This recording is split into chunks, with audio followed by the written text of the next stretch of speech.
salut YouTube et bienvenue. Alors ça y est, la révision de la première révision est faite. Le moteur a été changé. Je ne suis donc plus limité.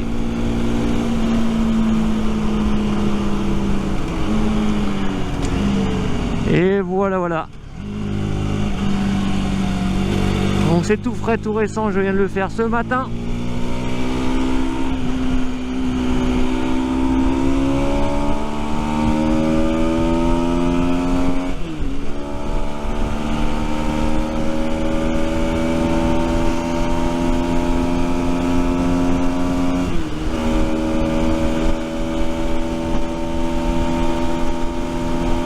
Et que du bonheur cette 125.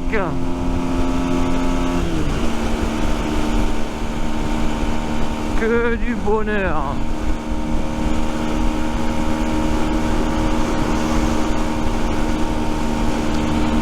Donc voilà, donc je suis encore, je me considère comme encore en période de rodage. Bon, j'ai fait quelques petites modifs dessus encore par rapport à la dernière vidéo. Je vous montrerai ça tout à l'heure. J'ai essayé de trouver un endroit sympathique pour vous montrer. C'est super parce qu'aujourd'hui il fait beau.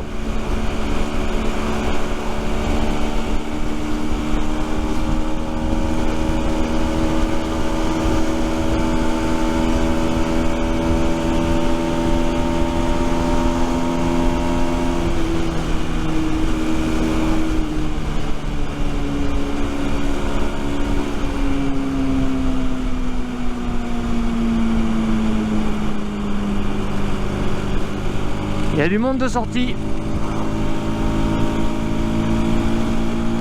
Alors je sais pas si on m'entend bien parce que j'ai une sorte d'écharpe et un tour de cou qui masque un peu ma voix. Qu'importe. Oh, je vais pas doubler tout le monde, hein, je suis peinard. Alors, bon, j'ai pas beaucoup roulé depuis la dernière vidéo parce qu'il a fait un temps de merde.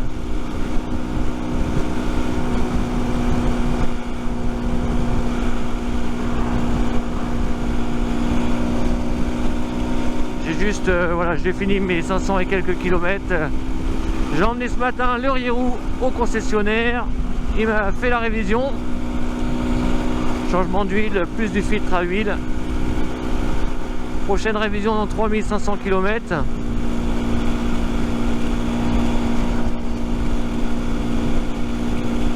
Voilà mon ressenti depuis que je peux. Voilà, j'hésite pas en fait à accélérer à fond maintenant. Oh, ça marche bien, il n'y a pas à dire, ça marche surtout vraiment bien à partir de, enfin quand on est à partir de 8000 tours minutes, là c'est là, mais ça marche bien quand même, je regrette pas, voilà, ça fait 15 chevaux, j'avais toujours, on a toujours un peu peur hein, en 125, voilà, surtout quand on a connu les 125 de 10-11 chevaux là, c'est les veaux. Bon voilà, ça va, c'est pas un veau. Hein, je rassure ceux qui hésitent encore à acheter un 125 ou ceux qui avaient comme moi une des 125 les plus performantes du marché, si ce n'est la plus performante du marché. Enfin, je veux pas créer la polémique, mais le 125 de chez Yamaha, le MT 125 était quand même, il est quand même parmi les plus performants, si ce n'est le plus performant de la gamme 125 4 temps homologuée à ce jour.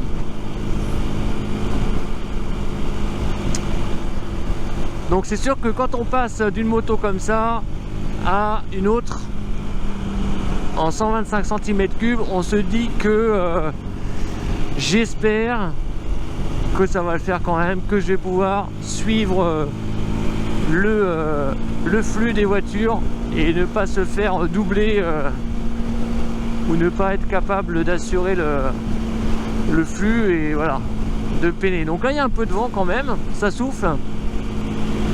Je sais pas trop dans quelle direction il est, mais voilà, donc on est vraiment dans une situation, dans des conditions voilà, c'est pas des conditions optimales. Elles peuvent être favorables si le vent me pousse, ou à l'inverse emmerdantes si le vent est face à moi. Alors une petite anecdote, eh bien comme vous avez pu le voir, j'ai mis ma plaque d'immatriculation sur le côté, hein. Je me suis fabriqué un petit support de plaque et donc je l'ai mis sur le côté. Je trouve que ça renforce le côté rétro de l'engin,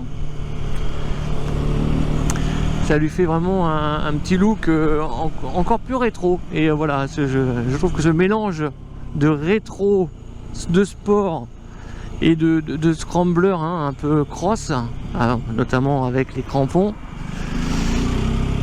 je trouve que ce mélange est vraiment excellent. Donc en mettant la plaque sur le côté, ça renforce le côté rétro du truc.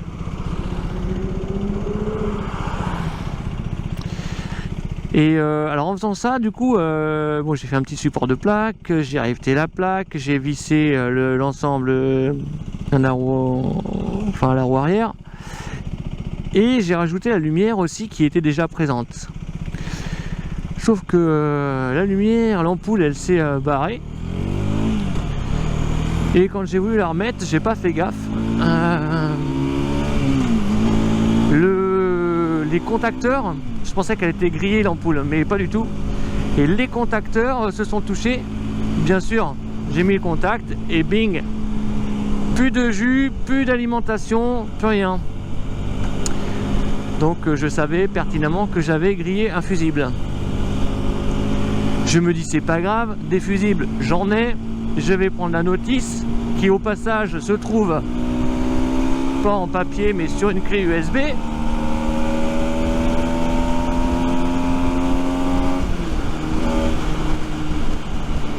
Et je branche la clé USB sur mon PC, je commence à regarder la notice, et là, rien, pas une once d'information sur un fusible, ni même sur la batterie, rien, que dalle. Je dis merde, je vais sur internet, je cherche, que dalle. Du coup je suis parti chercher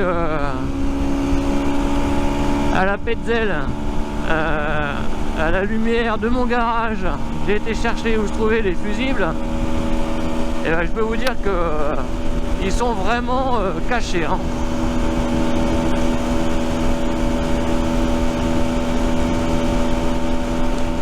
Ils sont sous le réservoir, et je crois que la batterie est aussi sous le réservoir. Et pas du tout pratique, j'en ai galéré, j'ai commencé à tout vouloir démonter. Bon, après j'ai arrêté, j'ai tiré en force et j'ai réussi à sortir et à remettre le fusible. Enfin donc ça c'était une petite anecdote, voilà, ils sont bien cachés les fusibles, hein, et c'est du 20 ampères. Alors moi j'en avais pas, j'avais du 15, donc bon bah là j'ai mis un 15. Ça marche bien évidemment. Revenons à nos moutons. Donc là j'étais à 120 sans problème là sur la route, enfin sans problème, j'étais à fond, hein. je pense que le vent il m'est favorable. Ouais, le vent m'est favorable parce que d'habitude sur cette route là c'est un peu l'enfer. Il y a beaucoup de vent sur cette route là, c'est dégagé là, et c'est comment dire, c'est pas agréable de rouler en 125 parce que souvent on est freiné par le vent. Et comme là je montais à 120, là je suis monté à 120, je dirais entre guillemets à l'aise, c'est que je dois avoir un petit coup de pouce de notre ami le vent.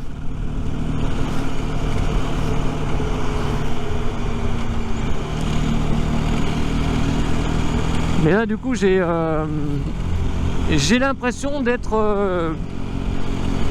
comme sur le MT-125 de Yamaha, hein, j'ai vraiment l'impression d'être de pas avoir changé de moto en termes de circulation, hein, de facilité à circuler sur la route.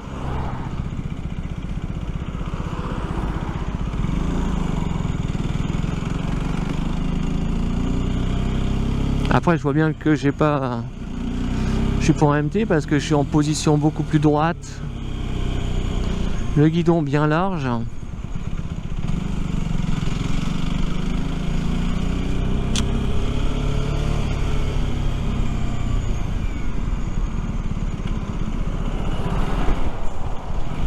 Donc voilà, donc cette histoire de fusible, ça m'a fait un peu flipper parce que je disais mais merde, il n'y a pas de boîte à fusible, il n'y a pas de batterie.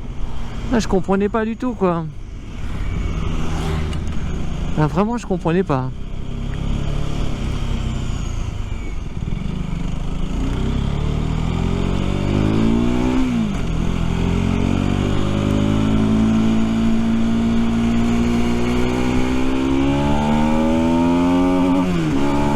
Ah, j'ai dû aller au rupteur là.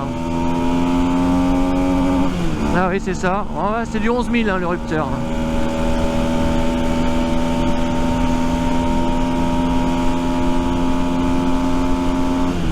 Oh, la quatrième monte à un peu plus de 100, c'est un peu comme le MT hein.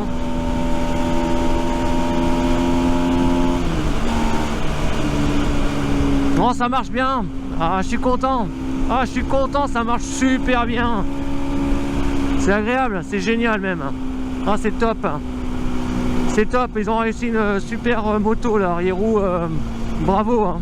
Félicitations, hein. Une belle moto avec du caractère, de l'allure, du style. Le comportement, bah, il est plutôt sain, même avec les pneus crampons. Hein. Oh, je les changerai pas les pneus crampons, je trouve qu'ils sont trop beaux là.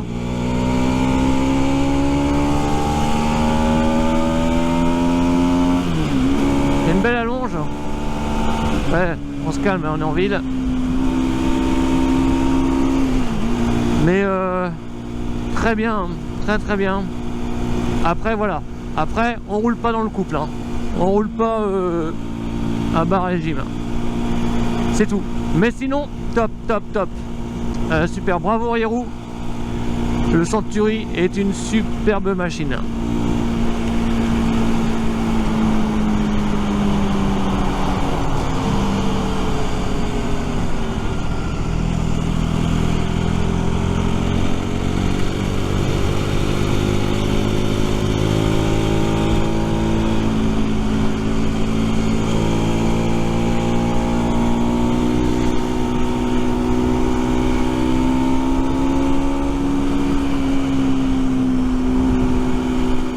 Alors sinon j'avais acheté l'accessoire, c'était des protège-mains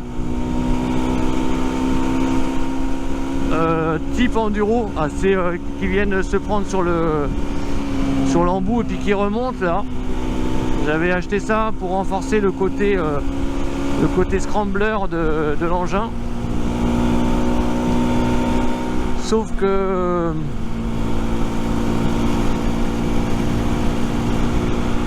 ça va pas, déjà la couleur était pas la bonne et puis même ça fait trop cross, trop enduro, du coup ça jure un peu avec le style. Je vais essayer de voir si j'en trouve pas des plus discrets, mais j'aime bien, hein, là c'est mon goût à moi personnel, j'aime bien quand même avoir des protège-mains, je trouve que ça donne un petit look sympa. Bon, après pas ceux qui passent sur le côté, ça fait trop imposant sur cette moto là, mais sur un cross ou sur un enduro ça va bien, mais là bon voilà. Et puis les petits rétros parce que je pense que les petits rétros sous le guidon là, ça doit être plutôt sympa. Moi je tourne à droite finalement.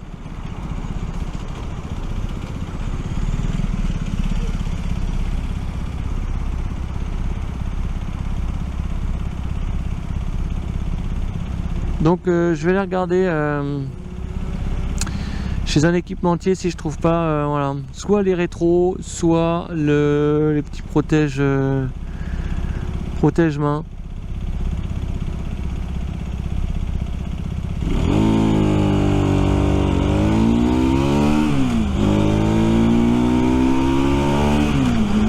Bon, puis ça me donne encore une fois, hein, ça me donne un leitmotiv hein, pour sortir, un but. Parce que comme je suis tout seul, rouler tout seul, c'est pas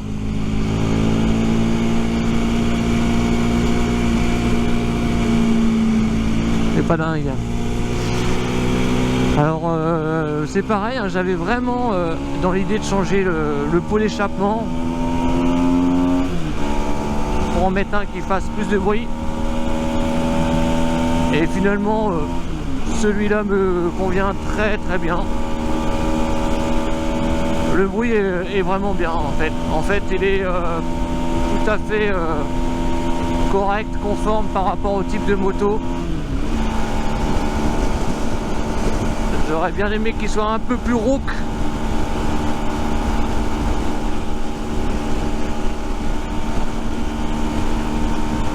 Mais ça va.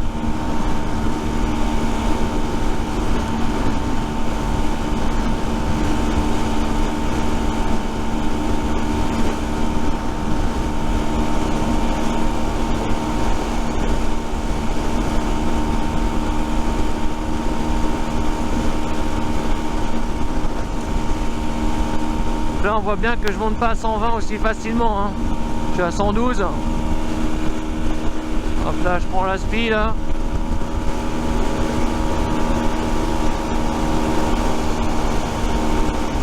Je vais avoir le vent de face ce coup-ci parce que je le sens beaucoup plus dans le casque.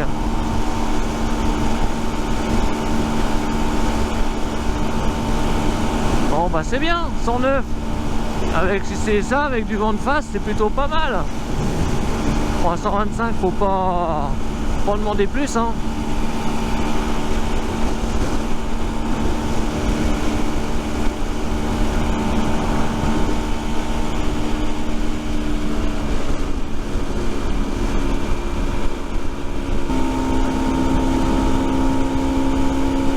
Voilà, je repars de la 6ème. J'étais à 90, ça repart quand même. Ça c'était une de mes craintes que la 6ème elle reparte pas, mais ça va quand même, là elle repart.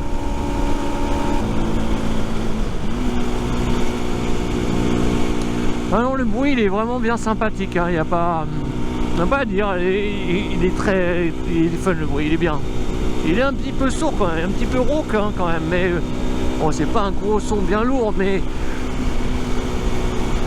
il va avec l'engin rétro, néo-rétro, petite cylindrée. Il est conforme, il n'est pas ridicule en fait, voilà.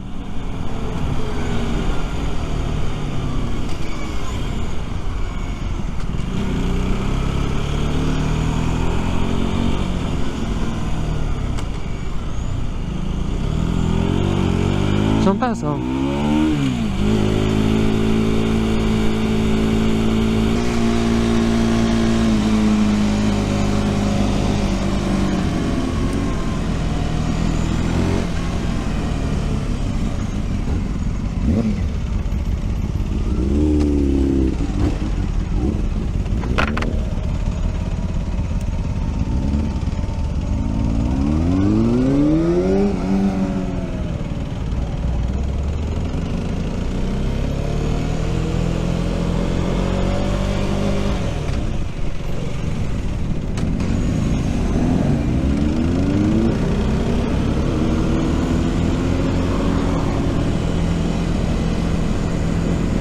Ah oui, ils viennent de tout horizon là.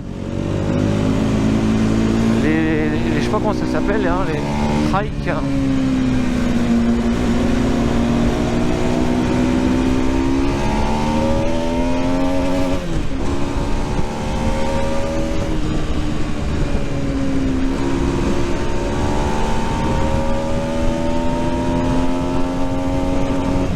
Elle monte plus fort. Le ressenti de l'accélération il est est plus fort sur le Century que sur le MT. Hein.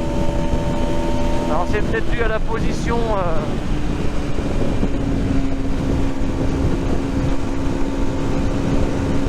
C'est dû à la position droite. On ressent plus l'accélération.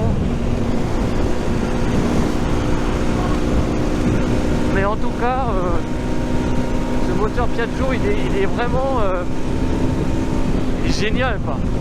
Génial, il a une vraie allonge. Alors effectivement, il y a moins de couple, il y a moins de puissance en dessous de 8000 tours que le MT, ben, pour comparer, hein, je compare à ce qui est un peu comparable et ce que j'ai pu avoir dans les mains. Il y a vraiment moins de puissance en dessous, hein, on sent que ça part moins fort. Alors par contre, quand ça part plus fort et c'est assez, j'avoue que j'ai le sourire aux lèvres parce que c'est quand même très sympathique d'avoir cette accélération là. Hein.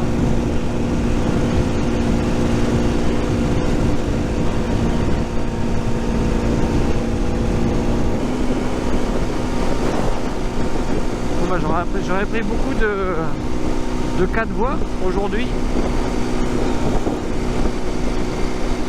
Mais c'est bien, ça montre aussi le comportement comme ça en périurbain là, c'est bien. Hein.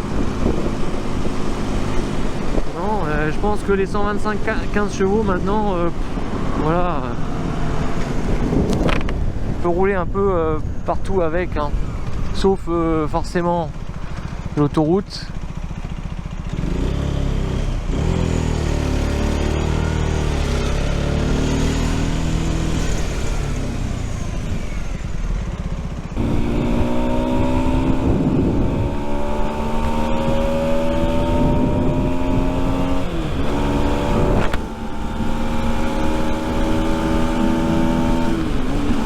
Elle marche vraiment bien. Hein. Hey, oh là là, j'ai l'impression que ça accélère plus fort que le MT. Hein. C'est un truc de malade. Franchement. Et en fait, elle accélère plus longtemps. Disons que le MT, avant, enfin de 8000 à 9000, 9005, voilà, ça montait. Mais alors vraiment, tout doucement. Là, ça allonge, ça allonge, ça allonge. Ça faiblit pas.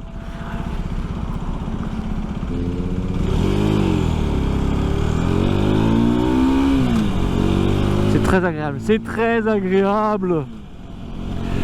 C'est super agréable. Je dirais même plus. C'est très agréable.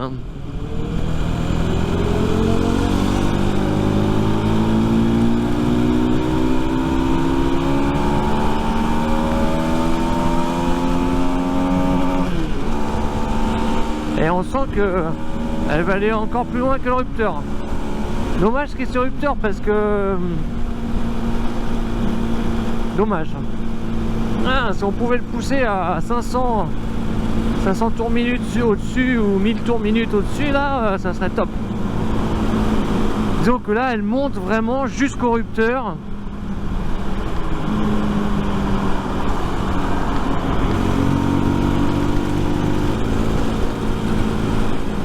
Bon, en tout cas, merci pour ceux qui se sont abonnés, qui suivent les quelques épisodes. Ça fait plaisir de voir que le contenu est regardé. Donc, je vous dis merci. Je remercie aussi les gens qui font participer par leurs commentaires les idées, les avis sur le 125 Century, notamment. Et il n'y a pas de mauvais retour en fait, non, dans tout ce qu'on peut dire sur le Century. Les gens sont satisfaits.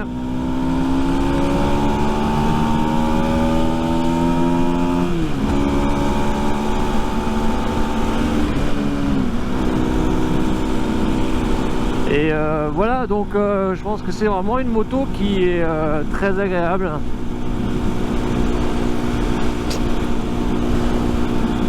Donc c'est vrai qu'on en voit peu des vidéos sur le Century, hein. Moi j'ai fouillé le web, on en voit très peu. Des vlogs comme ça, il n'y en a pas quasiment, hein, donc après il y a peu de gens qui regardent des vlogs de 125, hein.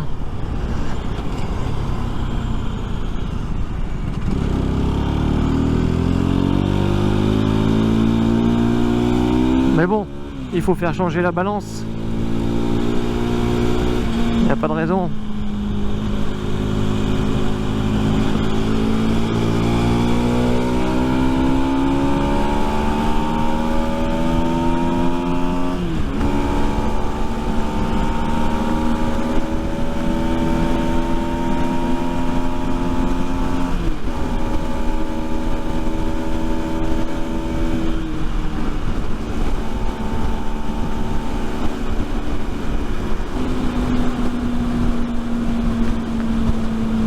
Regardez-moi ces couleurs au loin là. Oh, comme c'est beau. La vigne est orangée, jaune orangé, avec un petit peu de vert. C'est magnifique.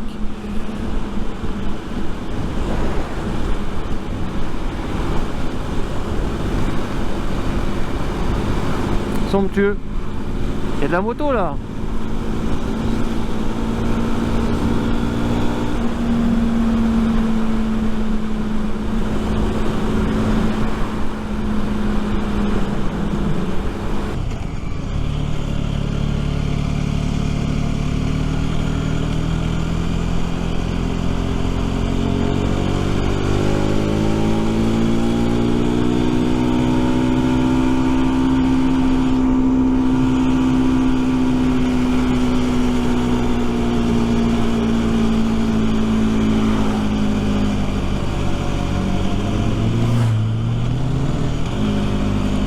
Personne là, je vais m'arrêter là. Ah non, que vaut le Riero en chemin? C'est pas un Onduro, hein.